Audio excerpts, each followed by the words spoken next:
Hey everybody, welcome to another episode of the Indie Hour. This is my show about small print, small press, lesser known and indie games in the tabletop gaming world. And today we are checking out Forbidden Psalm Childhood from Opportunistic NiL, KRD Designs. This is the Forbidden Psalm series of miniature agnostic, easy to play, 2x2 kitchen table skirmish style games with solo, cooperative, and head-to-head game modes. You've seen me play this one, the Forbidden Psalm, The Last War. I even wrote some scenarios for Opportunistic NiL in one of their crowd funds, In the Footsteps of the Mad Wizard. So this game spawned out of a love of kit bash culture, a love of punk rock zine style sort of like publishing, and a great commitment to fun, cool art. And this one right here is, if you've loved things like Stranger Things, South Park, any of those like kids get called to adventure, the Goonies style games, Childhood is meant for you. Even like this War of Mine, like this is kind of a dark, there's a deep darkness underneath the world of Forbidden Psalm Childhood, but this rule set would allow you to play through any of those things that kind of have that veneer of cheeriness over top of like some kind of deep, like really apocalyptic sort of like settings. I actually would immediately went looking for Adventure Time miniatures that I could print and play, because this is the perfect Adventure Time rule set. And being able to have Finn the Human, Jake the Dog, Marceline the Vampire, and I don't know who, maybe Ice King would be my, because I love Ice King. We'd have Ice King or probably not Princess Bubblegum, maybe the Lemon guy as my heroes was immediately an attractive prospect to me. Now, this game is available, of course, online, fully digitally. I don't think this one had a crowd fund. This one's just kind of sat by itself. So you can get it off of DriveThruRPG/Wargame Vault. And of course, the tagline is, it's summertime again, long days of adventures and mischief await you and your friends. Childhood is a time of adventure, mysteries, and imagination. This summer will be unlike any you've ever had before. Something sinister's come to town, and it's up to you and your friends to solve the mystery, defeat the bad guys, complete all your chores promptly, so you have more time for adventures and face a growing threat at the heart of your town. So turn off your PlayStation, turn up your radio, and let's do this. It's a miniature game for grown-up kids and childs alike. So this would be a great one to basically play with your kids if you wanted, with their own toys, as like an introductory level miniature game. And obviously the idea here is that it can be equally compelling and fun because, it's EARTHBOUND. If you ever played EARTHBOUND for the old NES, or SNES actually was EARTHBOUND, or Mother as the original Japanese title was, these are the kinds of games where like, it's actually really dark when you think about it. And don't think about it too much. So like I said, available on DriveThruRPG. It actually comes with a pile of additional content for all the major holidays. So there's like a Halloween bit. There's miniatures, STLs you can grab. The additional content I think was like a Halloween set of scenarios, Thanksgiving, Christmas, basically any of the like major sort of like celebrations that kids would be involved in. You can grab a cool sort of like additional set of rules bundled in with this. Rulebook itself in full color is a lovely laid out, full of cool art. I eventually got the Adventure Time vibes from the art here on the right hand side, obviously, and conveniently done in layout formats. We can see 2 pages at a time. This makes it so much easier to review. I like this Snega, Nurgle Snega logo at the bottom there. There's just so much hidden Easter egg shit for people of a certain age. And as I'm obviously a person of a certain age, this is doing it for me. Let's jump in. The Cardisota High. So Cardisota is the make-believe country this is from, and more on that in a second. But obviously you've got your library imprint here. Your photo goes here. This book belongs to blah, of class blah.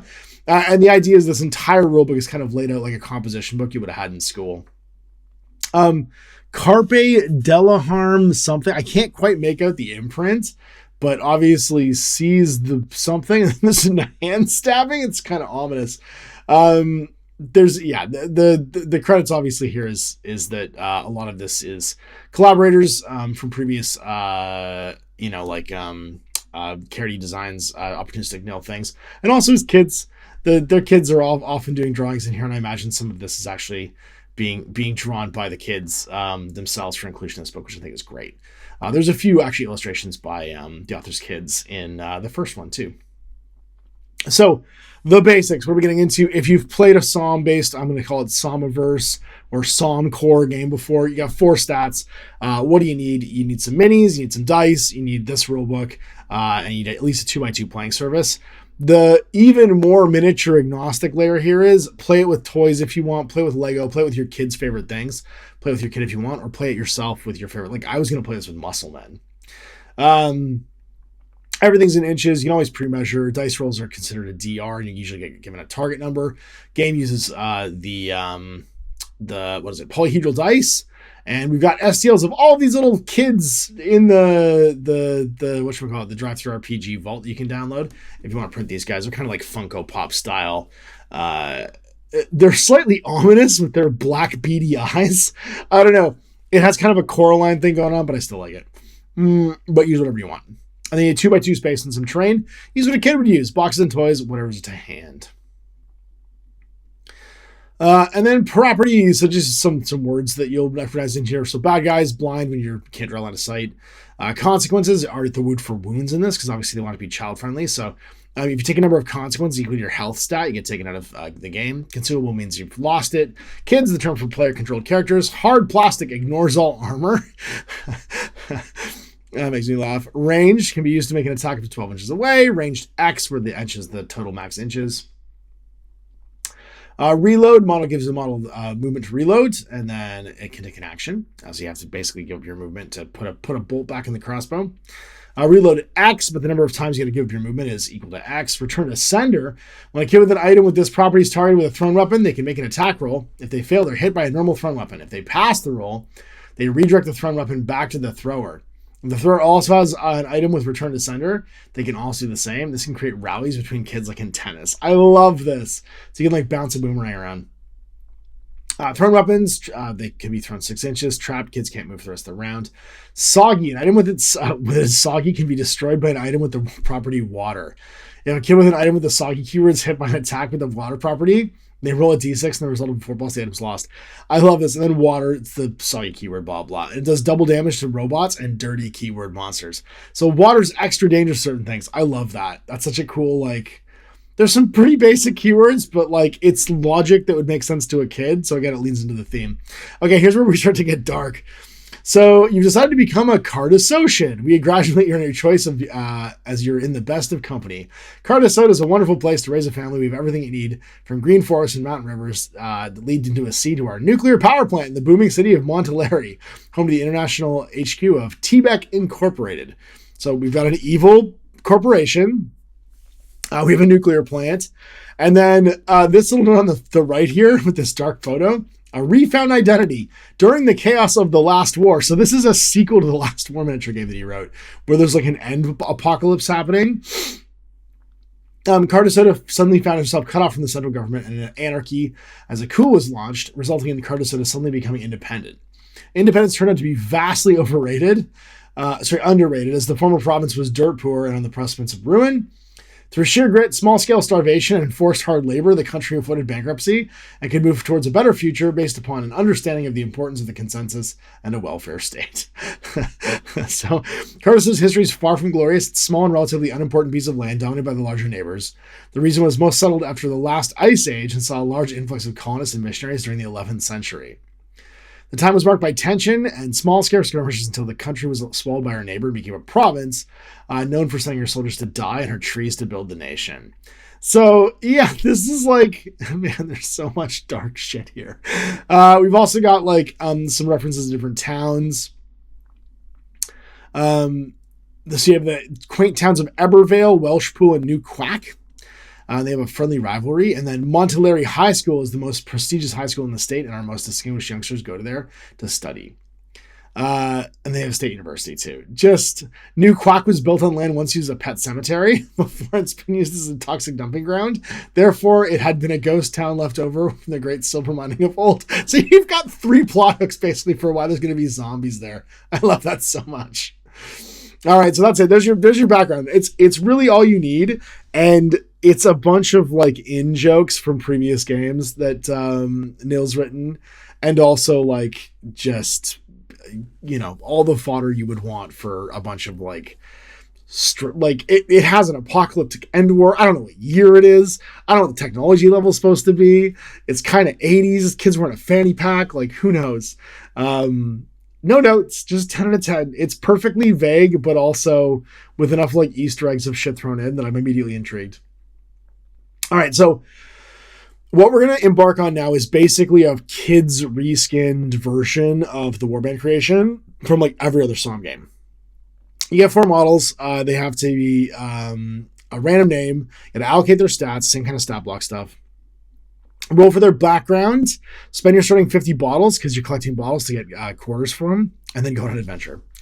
Let's have an adventure. So names, again, we got a D100 table. I love that this is like a registrar's piece of document from the school. So like Carolina Zelinsky, Alisaid Koshiro. I wonder if my name's in here again. He usually puts names of people who he's like worked with, or he puts backers from, I bet he puts Nin 10, and I bet Doe's in here too. Yeah, he usually puts a bunch of names in here from people who've like worked with him before. So I'm betting there's like a bunch of that stuff in there. Anyway, Ashley's in there. Yep. Gainsborough, Bean, Silvero, Calavera, Seinfeld, Clinton. Oh my God. So like your name could be Lucas Hatsfield or Felina McCoy or Nikki Punch. It's fucking great. And then your club name, because you have to have a cool club.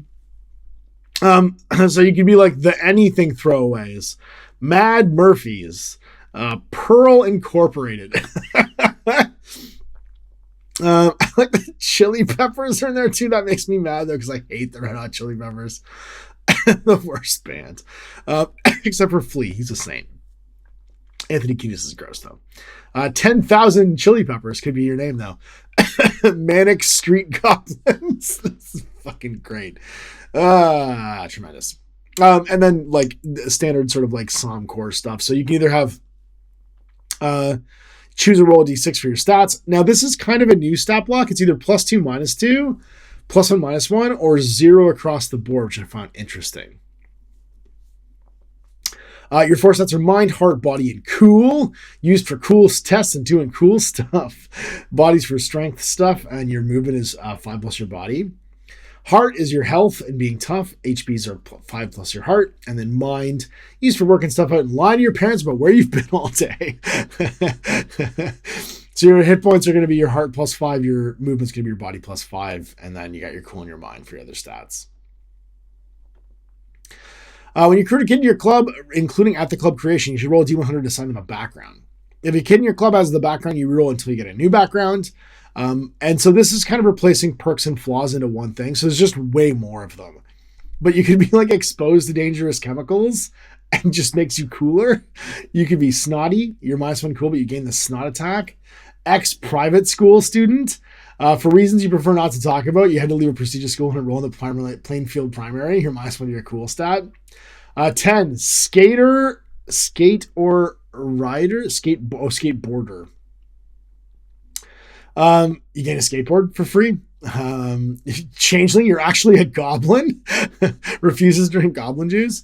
13, you can be a nerd. You know how to code in Java, but not only that, you also know how to play Warhammer. -2 cool, but +1 mind. Asthmatic, you gain an inhaler. You can be a cyborg. People don't know. You gain the drill arm item for -1 to your heart. You're always sticky for some reason. You can never drop your items, but you're -1 cool. So if you roll a 1, you don't drop your items at least. Yeah, there's a million of these. So this is kind of a change to the Somme core stuff, right? Usually roll a perk and a flaw, or feats and a flaw. In this one, there's just like 100 different things and they're all mixed together. Some are kind of flaws, some are kind of cool. You have an absent father. You can't really remember what your father looks like, but it seems like he's always working.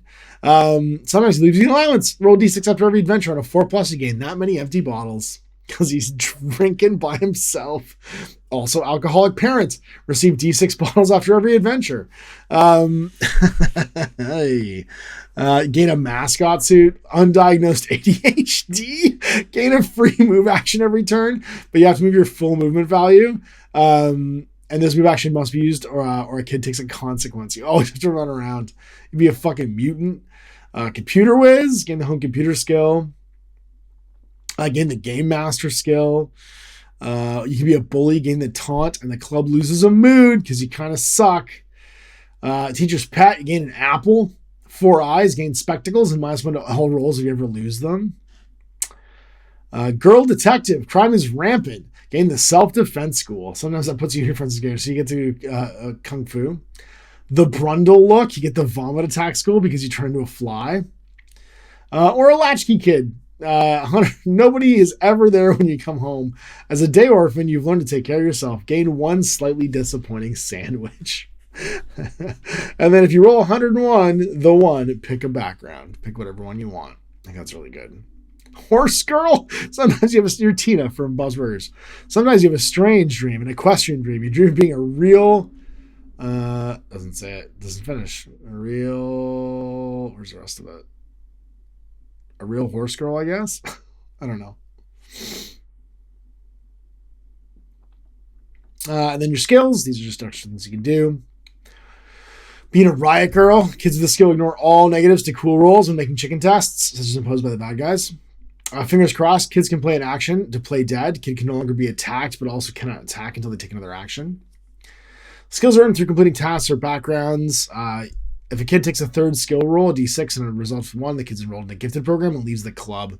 So the better your guys get, you might leave. If a kid takes a 4th skill, flip a coin on their heads, they're enrolled in the gifted program and leaves the club.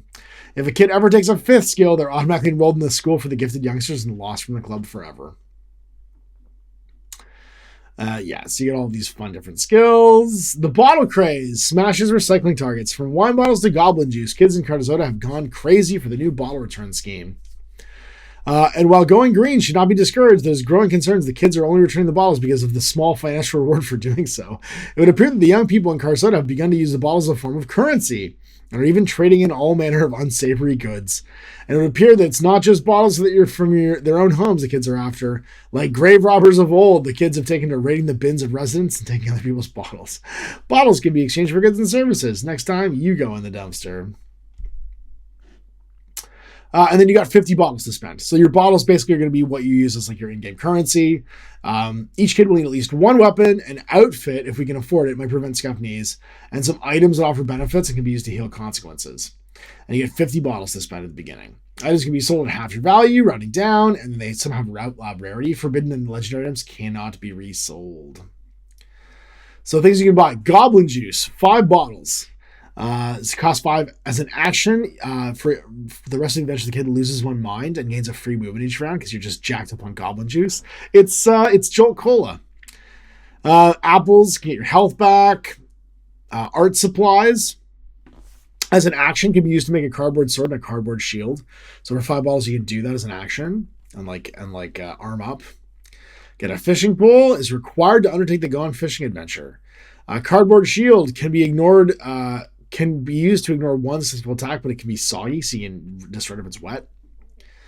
Slightly disappointing sandwich can remove a consequence. Welsh Rarebit 9 bottles can be used to heal 2 hit points.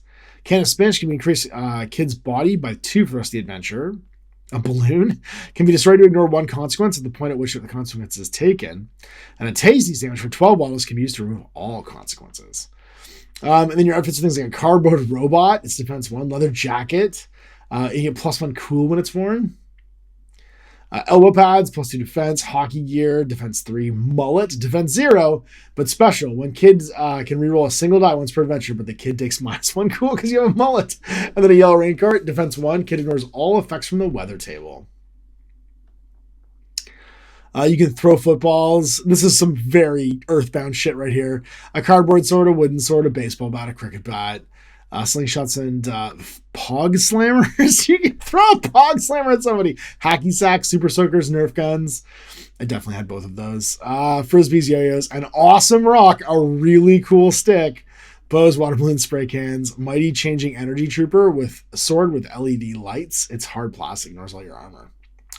A foam sword and a tennis racket. So obviously, like, the goal here is find cool kid miniatures or used toys, because this is actually, I have a bunch of hassle-free kid minis that would be perfect for this too. And yeah, great. No notes. It's all the theme. It's perfect. You could so easily make an Adventure Time / Earthbound game out of this. Both of those have to have printable STLs I can find. Tell me in the comments if you find them.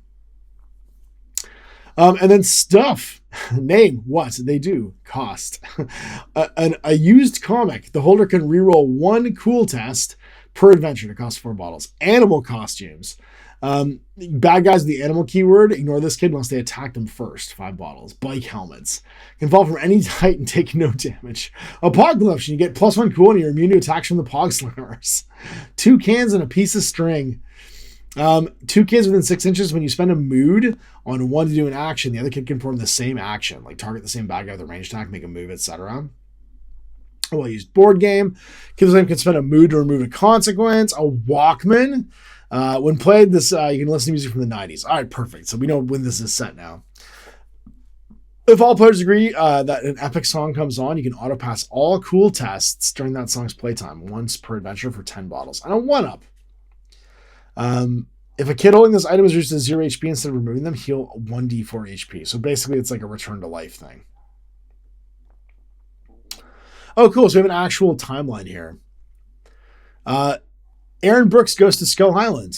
School starts and the Macarena is released. Jennifer Simpson arrives at the mansion known as the Clock Tower. The girls in school find their anthem in I'm Just a Girl. Oh, no. The local mall is infected by rats. This is a great timeline. 14th December, Diddy Kong leaves on a mysterious quest. The 22nd of December, Christmas holiday. What a relief. 1st of January, release of Goblin Juice. It's tasty.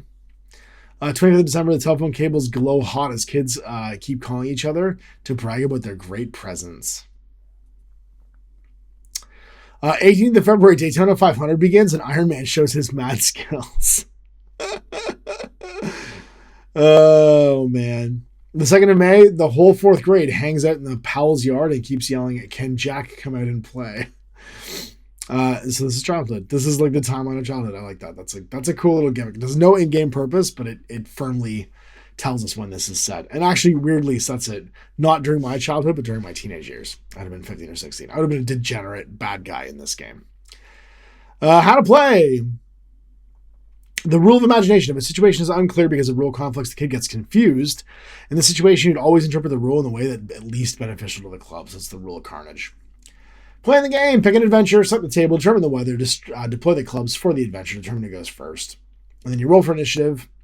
Take it in turns to spend mood to activate kids until all players are out of mood. Activate the bad guys. Roll a d6 on a 5+ a random event happens. Once events happen, you can no longer roll for future events and then end the game round. 1s are fumbles, 20s are crits. Crits in both range and melee give +1 damage. And then mood. Mood represents how well the kids in the club are getting along. The better the mood, the more they can get done. On the other hand, if the mood is low, they'll drag their feet and generally avoid doing much together. In gameplay, it represents how many actions each player can perform each round. When the club is found, it starts with 8 mood, since they're all very excited. Some backgrounds items can raise and lower the mood. It can never go over 10. If the mood drops below 1, the kids just can't stand each other and the club disbands.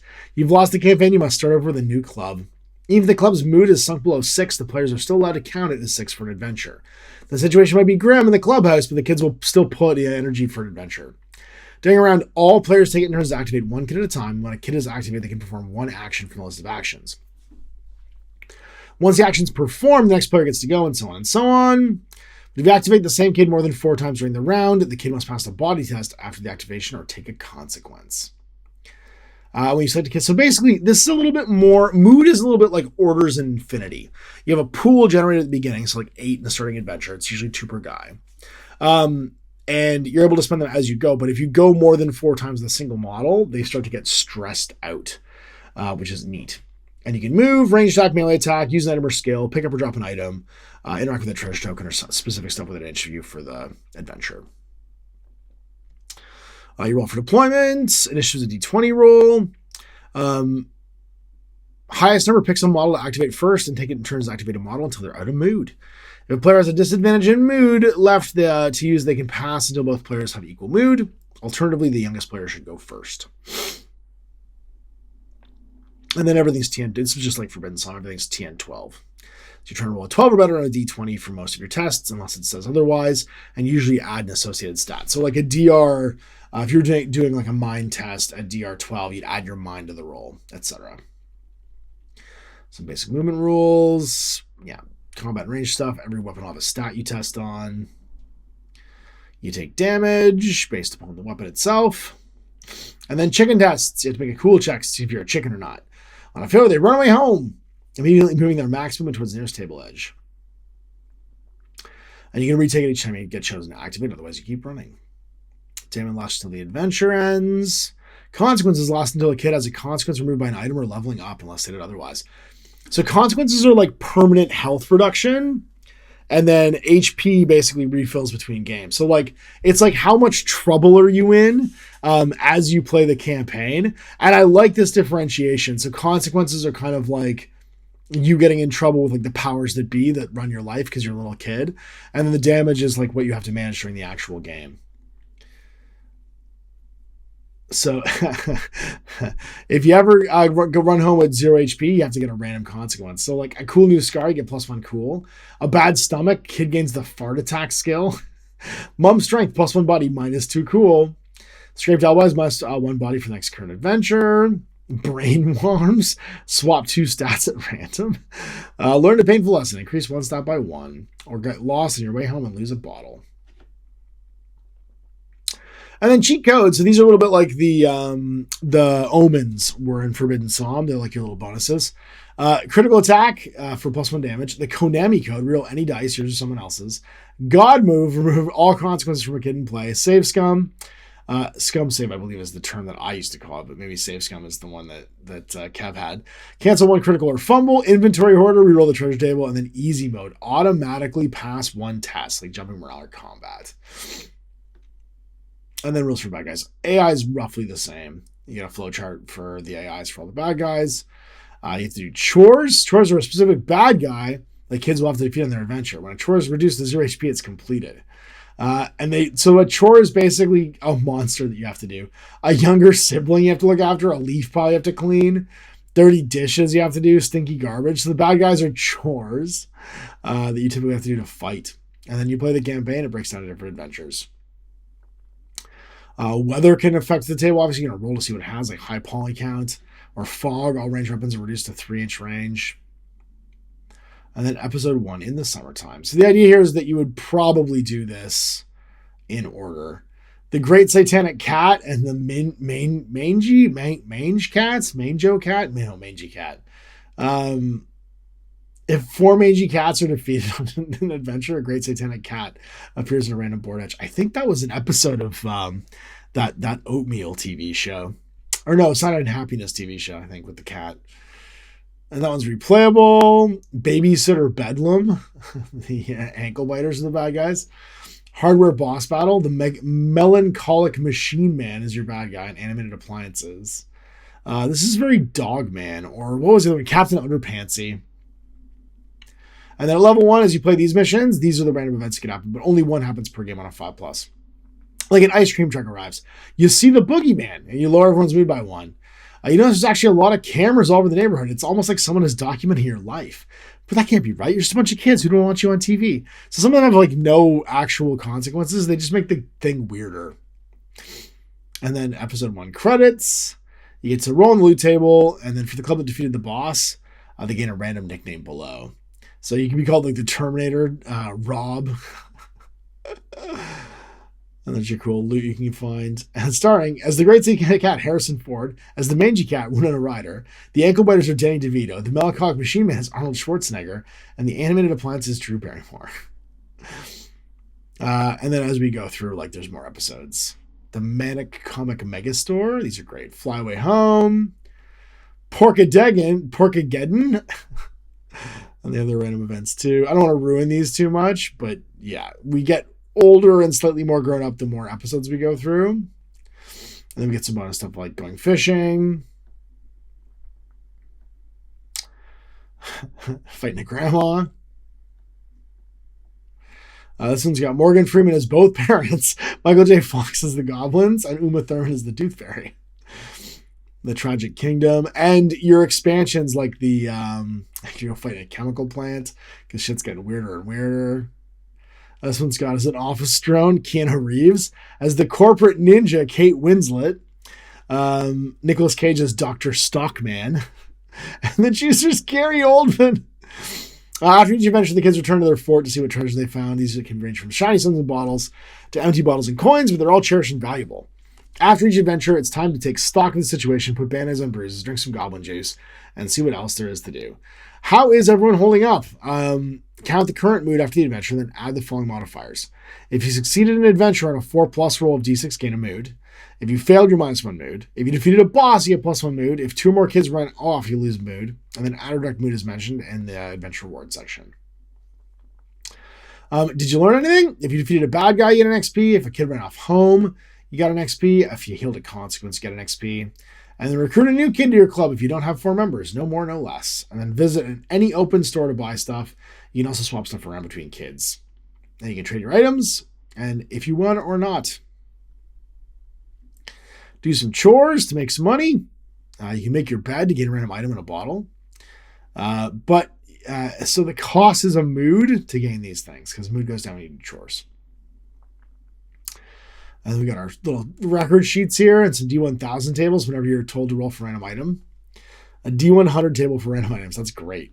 I'm so glad these are here because you have to flip through the book because in the Somm games, they're all like up front. And there's the legal bit. Love this. Forbidden items. 28. You get a copy of an 18+ comic in the Comic Mega Store, or a 28 magazine, a childhood game cartridge, a dead rat, a drill arm, a fake katana, a copy of Forbidden Somm, found drugs, lawn darts, a laser phaser, the Necronomicon, a protractor, a purple pill, a robot head, a shuriken slammer, or a tube of ooze. These are the forbidden items that you might find, as opposed to like, just rare items like rollerblades or loose candy. That's so great. What's the page to see what those things do? Page 81 and 82.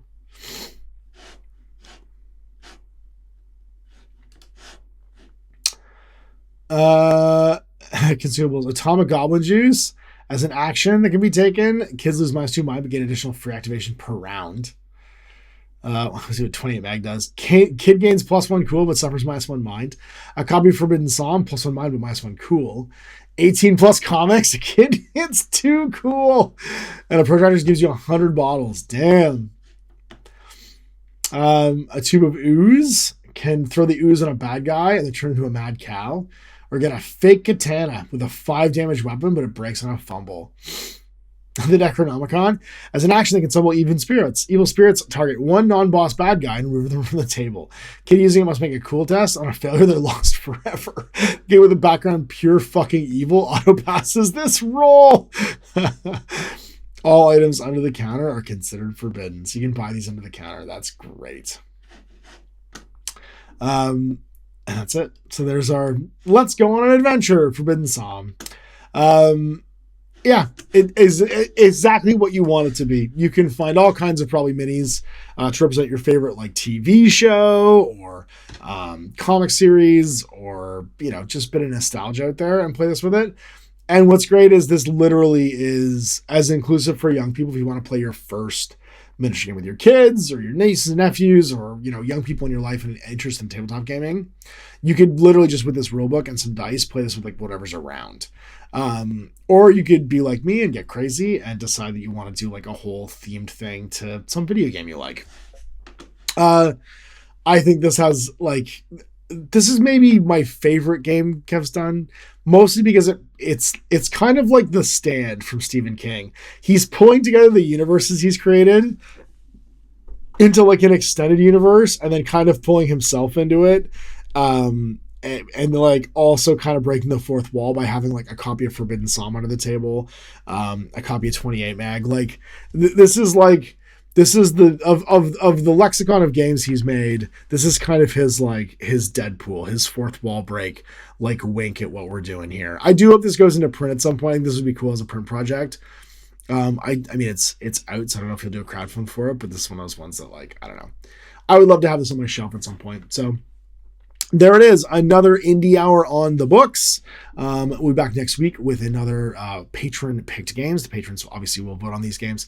And hang out before and after for a little bit of Q&A and chat. So if you are watching this live on YouTube, we're probably recording the next one. We tend to record these usually on Wednesdays to get the next one going. And all the games are selected by the patrons, put in the poll, and then put on basically a vote every week. We usually about 20-ish in the poll for them to select from. And I review one to try and put it in front of more people and get people to check it out. So thanks for watching this one. I hope you guys enjoy this and check out more indie games. Till next week, I'm Ash.